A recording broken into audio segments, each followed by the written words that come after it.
क्या आपने कभी सोचा है कि कुत्ते अक्सर खुले में क्यों रहते हैं? क्या आपने कभी सोचा है कि कुत्ते ऐसा क्यों करते हैं? इसका कारण क्या है? क्या उसकी गलती इस सजा के लायक है? महाभारत काल एक ऐसी शर्मनाक घटना से चिह्नित था जिसने पूरी कुत्ते जाति का भविष्य बदल कर रख दिया था। कुत्तों को पांडवों की पत्नी द्रौपदी ने श्राप दिया था। द्रौपदी भारत की वह प्रथम महिला है जिसके 5 पति थे या वह 5 पुरुषों के साथ रमण करती थी। द्रौपदी की कथा व्यथा से बहुत कम लोग ही परिचित होंगे। क्या उस काल का समाज बहुपतित्व वाली स्त्री को एक्सेप्ट कर सकता था?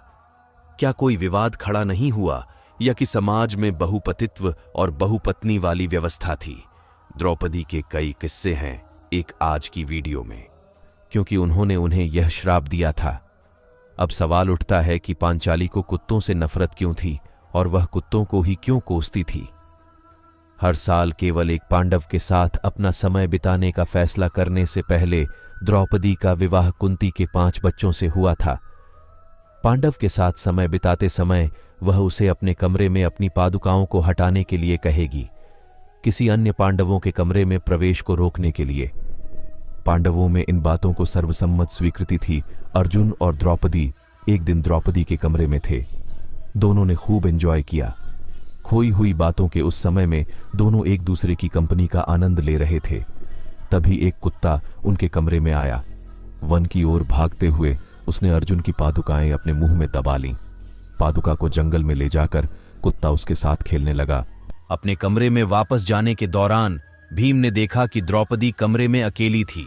यह दर्शाता है कि वह अकेली थी। जैसे ही भीम कमरे में दाखिल हुए, उन्होंने कुछ भी सोचना बंद नहीं किया। भीम अचानक इस तरह द्रौपदी के कमरे में आ गए जिससे वह आगबूला और लज्जित हो उठी। जब कमरे के बाहर की पादुकाएं संकेत करती हैं कि अर्जुन अंदर है, तो क्रोधित लाल द्रौपदी ने भीम से पूछा कि वह इस तरह कमरे के अंदर कैसे आ सकता है।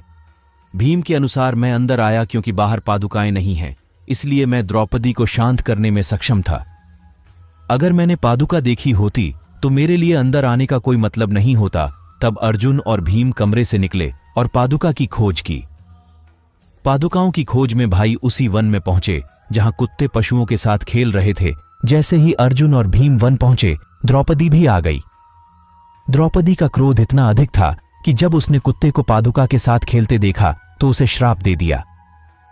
शापित कुत्ते ने कहा कि आज मुझे भीम के सामने तुम्हारी वजह से शर्मिंदगी उठानी पड़ रही है, इसलिए मैंने तुम्हें और तुम्हारी पूरी जाति को खुलकर रहने का श्राप दिया और तब से वे पीड़ित हैं।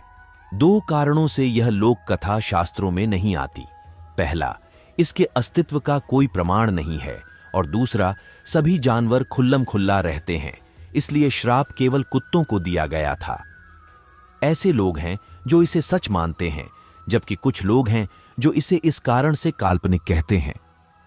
हमने हमेशा अपनी पौराणिक कथाओं में कुत्तों के बारे में कहानियां सुनाई हैं और हम आपको यहां और बताएंगे। माना जाता है कि प्रकृति में कुत्तों को आने वाली घटनाओं के बारे में पहले से पता होता है। इसके अतिरिक्त कुत्तों में भूतों को देखने की भी क्षमता होती है। कुत्ते का रोना शुभ माना जाता है, हालांकि कुत्तों को भैरवनाथ की सवारी माना जाता है। अगर आपके घर के सामने कुत्ता रोता है तो ये इस बात का संकेत है कि आपके घर में कुछ अप्रत्याशित होने वाला है। जब कुत्ते रात में अपने आसपास किसी बुरी शक्ति को महसूस करते हैं तो वे आमतौर पर रोते हैं। ज्योतिष में कुत्ते को यम का दूत माना जाता है। कुत्ते के बारे में यह भी कहा जाता है कि वह दूसरों का जीवन चुराकर अपना पेट भरता है। शायद इसीलिए कहा गया है कि कुत्ता जब आपके खाने को छूता है तो वह अपवित्र हो जाता है। आज तक आप सभी ने कई कथाएं और कहानियां सुनी होंगी जो हिंदू धर्म के ग्रंथों से जुड़ी हैं, लेकिन आज आपने महाभारत की यह कहानी सुनी है जिसने आज हम सब आपको बताया कि कुत्ते वह जानवर है जो हमेशा खुले में सहवास करते हैं, और जाना इसके पीछे की असली वजह। दोस्तों, आपको क्या इसके बारे में पहले से पता था और क्या आपको यह घटना सत्य लगती है? कमेंट करें।